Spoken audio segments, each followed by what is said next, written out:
जन सुनवाई एक ऐसी अदालत जहां पर इंदौर की पूरी जनता आती है अपनी एक आखिरी उम्मीद, अपनी एक आखिरी आस लेकर। पिछली जन सुनवाई में जो कुछ भी हुआ उसने पूरे देश में इंदौर को संसार करके रख दिया, लेकिन फिर भी जो जन सुनवाई है जो मंगलवार को लगती है वो इंदौर की जनता के लिए एक आखिरी उम्मीद होती है। तो चलिए जानेंगे कि क्या कलेक्टर ऑफिस में सच में उनकी मांग पूरी की जाती है, उनकी जाँच होती है, उन्हें इंसाफ मिलता है या नहीं। कलेक्टर कार्यालय के बाहर इतनी बड़ी धूप में मैं देख पा रही हूँ कि आप सब भी किसान और मजदूर भाई जन लगते हैं, आप अपनी किस मांग को लेकर यहाँ जाए हुए?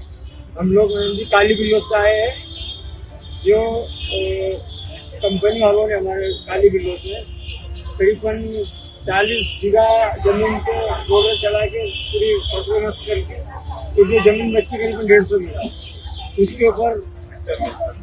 उसके ऊपर इन्होंने क्या करा, कंपनी बनाना चालू कर दी। वो फाइल कंप्लीट करके उसके बाद उन्होंने पिलर चालू करके खड़े करके काम चालू कर दिया। और उसके बाद जैसे हम लोग जाते हैं, हमारे गरीब लोग जितने भी जाते हैं आदिवासी समाज, उनको गाली गुस्सा करके भगाते, मारने की धमकी देते। हाँ, सीधा सीधा हड़प मिली थी, कोई मुआवजा मिल गया, कोई सूचना मिल गई, उनको टीम लोडर चला गया। हाँ, उसके बाद कंपनी बनाना चालू कर दी और अत्याचार करना पड़ा। करीबन हमारी 150 बीघा।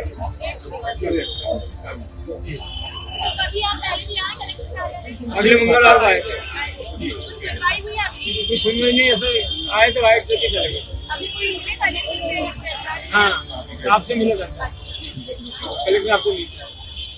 क्या लगता है कि आपकी कार्रवाई हमारी कार्रवाई जब तक देंगे तब तक जमीन को ना करने देंगे, तो उसके नई जमीन को मुआवजा या जमीन नहीं मिलेगी तो उससे आंदोलन करेंगे। यही शासन जमीन दी जाए, आपको मुआवजा दिया जाए, तब हमको पूरा कार्रवाई करने को रोकी जाए। कितने परिवार वहाँ पे पूरी तरह खेलते हैं? हाँ, 250-300 परिवार सब बेरोजगार है वहाँ पे, पे ही निर्भर है, खेती पे ही निर्भर है।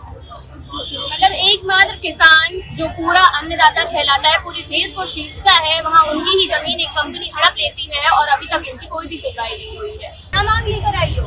हम जमीन के बारे में, जमीन हमारी कम से कम हम 100-125 साल से खेती कर रहे हैं।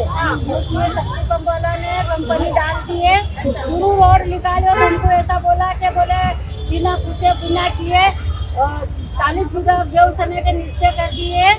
और जिसके बाद में हम बोलने गए तो बोले हमके उनने ठेकेदार ने बहुत गाली गुप्ता करे, जिसके बाद में हमने क्या हम रोड नहीं निकालने देंगे। रोड निकालने के बाद में बोला कि बोले तुम्हारे निश्चय करिए, बोले तुम्हारा मुआवजा दिलाएंगे। जिसके बाद में क्या बोले कि हम तो क्या बोले शंकरपुर 4 लाइन निकाली जाए, 4 लाइन हम रोड ले जाइए। और वहाँ से जिसके बाद में ये कंपनी खड़ी कर दी, ना हमको मुआवजा दिया ना कुछ भी नहीं दिया। फसलें पहले से लगी हुई थी और उन सबको नष्ट कर दिया।